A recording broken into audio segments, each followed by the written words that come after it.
So welcome back for another video. In this video, good news po ito sa mga nagko-convert po ng ating G-Credit to cash. So usually po kasi ang sinishare ko sa inyo is via CIMB Bank and via coins.ph. So still working pa din naman po yung mga yon. Meron lang po talaga tayong bagong way and additional options in case na mag-error or hindi successful or hindi working po ang CIMB Bank or hindi tayo working sa coins.ph. We try this option. So ang tinutukoy ko po na bagong conversion ng G-Credit to cash is via own bank. So sa iba familiar nito, then sa iba naman is bago lang to sa pandinig nyo. So isa po siyang banking app na nada-download lang din po natin like sa Play Store. So of course bago po tayo makapag-convert or makapag-cash in dito sa own bank po natin ipapadaan ng ating G-Credit, then ika-cash out or ita-transfer natin to our GCash. Napakadali lang po ng proseso. But first, kailangan po natin mag-create muna ng account dito sa own bank. And of course, tuturuan ko kayo ng mabilis on how to create our account sa own bank successfully na kailangan verified siya and upgraded siya para successful po talaga yung ating pagka-cash in or ang ating pagko-convert. So after creating an account sa own bank, kasabay po niyan is magka-cash in na po tayo or magka-convert na po tayo ng ating G-Credit to cash via own bank. So lahat po ng proseso step by step from the beginning up to the end, wala po akong i-filter. Lahat po yan ituturo ko sa inyo step by step. So punta po muna tayo sa Play Store at i-search po natin si own bank. Yan, type lang po natin and nandito po siya. So yan po yung i-install natin. So click lang natin tong install. Then isa-set up lang po natin to. So install natin. So upon installing, wait lang po natin kasi mabilis lang naman po ito. Then after this, kapag complete na, open lang natin. Ayan, open lang po natin. Then skip lang natin tong portion na to. Then allow. Click natin yung allow, then continue, then while using the app. And ito yung lalabas. So no data pa siya. So refresh lang natin. So ito na po, welcome to own bank daw. So ang gagawin po natin, click natin tong login or registered. Then ito yung lalabas. Then enter lang po natin yung active mobile number natin. Then after that, click po natin tong send to SMS para mas mabilis yung OTP na ma-receive natin. So agree lang tayo dito. Then enter lang natin yung OTP na sinend ng own bank sa mobile number natin. So, enter lang po natin to. Ayan. So, 781-517. So, next tayo. Ayan. So, wala naman tayong referral code. So, skip lang natin tong portion na to kasi skippable naman. So, fill upan lang po natin tong portion na to. So, fill upan natin yung birthday tsaka ID type kung ano yung ID type na prepared natin. So, as you can see, ang ID lang na tinatanggap nila is passport, SSS, driver's license, postal ID, national ID, and si UMID. So, UMID po ang ID ko kaya ito po yung pipiliin ko. So, after this, click natin tong take ID photo. Then, i-allow lang po natin to while using this app. Ayan. Then after this, captured na natin yung ating ID. Ayan. So, be sure na malinaw yung pagka-capture nyo. Maganda yung lightnings para kahit paano maganda at malinaw yung details para talagang ma-accept niya.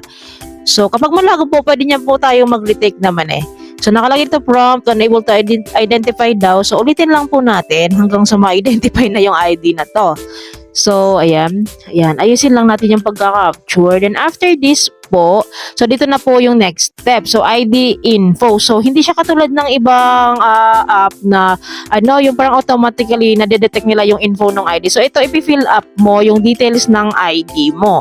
Then, after po this, so, manghihingi sila ng additional info pa about sa ating personal details which is very personal na and kayo lang din ang makaka-fill up nun.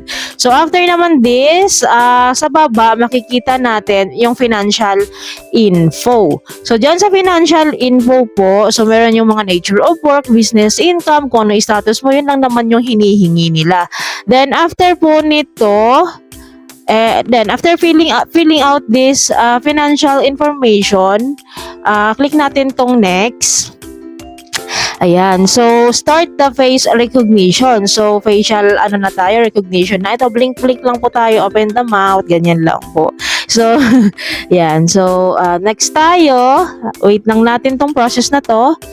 Then, magsiset up na tayo ng sarili nating PIN. Yan, 6-digit PIN po ito. And finally, successful po ang ating pag-create ng account. Then, naka-basic account pa po ako, which is, ang kailangan ko po is upgraded yung account ko dito sa step 2. And nakalagay dyan, mag-antay daw ako ng notification within 24 hours for upgraded account.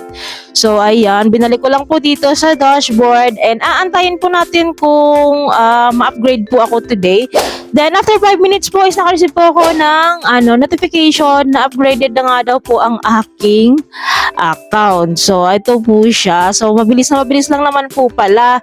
Then, ito po yung dashboard niya. Wala pa po tayong deposits dito kasi bagong create nga po. Ang gagawin po natin, click po natin to si cash in. Ayan, si cash in. Then, click natin si online bank or e-wallet. Ayan, click po natin ito. Then, dito po pipili po tayo ng, of course, e-wallet tayo. Si GCash yung pipiliin natin para mabilis ma-transfer yung ating, cash in yung G-credit natin. Si GCash po ang pipiliin natin. Enter lang po natin yung 900 kasi may 925 pesos po ako sa G-credit. 900 lang yung i-enter ko. Then, may 10 pesos po siya na charge ha. Then, enter lang po natin yung 6-digit PIN dito. Then, after this, yan, re-release po sila ng reference number. Kokopyahin po natin to ha. Mabilis lang naman kopyahin to, yung portion na to. Kopyahin lang po natin yan.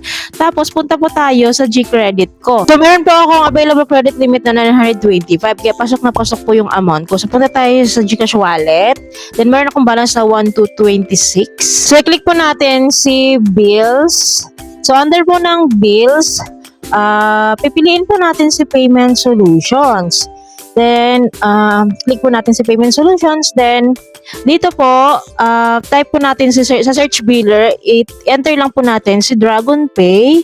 So, ito po siya. So, visible po siya. So, i-click po natin si Dragon Pay and fill upan po natin tong form ni Dragon Pay. So, enter natin yung 910 pesos po yung total cash in doon kasi may 10 pesos po sila na charge ha. Then, dito po may 10 pesos din na additional si Dragon Pay na charge. Then, i-paste lang po natin yung kinopya natin kaninang reference number sa own bank. Then, fill up po natin yung contact number. Then, after this, click lang po natin tong next. Ayan. Click lang natin tong next. And pipili po tayo ng payment source. As usual, si G-credit po yung pipiliin natin kasi dito natin kukunin yung pang-cash in natin, di ba, sa own bank. So, yan. Next tayo. Wait lang po natin. Ito na po yung resibo niya. So, successful po yung transaction natin and notify din si own bank na successfully na nga daw. Nandito na nga siya. Pumasok na nga po. As you can see. So, after this po, click natin itong transfer. Then, click po natin tong transfer via bank or e-wallet account. Then, click po natin tong select bank or e-wallet. Then, hanapin po natin dito si GCash. Kasi doon po natin ita-transfer itong own bank balance ko to my GCash wallet. So, hanapin lang po natin. Ayun po siya. So, i-click po natin yan. Then, fill up po natin itong account number ni GCash and yung family name, family or profile personal name pala, which is our name. Next tayo. Then, enter lang natin yung 900 pesos kasi wala po siyang charge pag nag-cash out tayo dito. Kaya, sagad natin po na 900. Then, click po natin tong next. Then, click po natin tong own basic account. Para makita natin kung saan po nanggagaling yung balance natin. So, ito po siya. Yan po yung pipiliin natin own basic account. Then, enter po natin yung 6-digit PIN again. Then, after this, dahil second time po na, nanghihingi na sila ng selfie ulit. Pero nung first time po kasi hindi sila nanghihingi ng direct na agad sila. But anyways, wala namang problema yon. And, processing na po siya. So, transfer successful na po. So, dito po is, wait natin mag-0. Ayan, 0 na po, na-transfer na daw po. Then, punta tayo sa GCash and ito na nga po yung pumasok na nga po siya. Punta tayo sa transaction.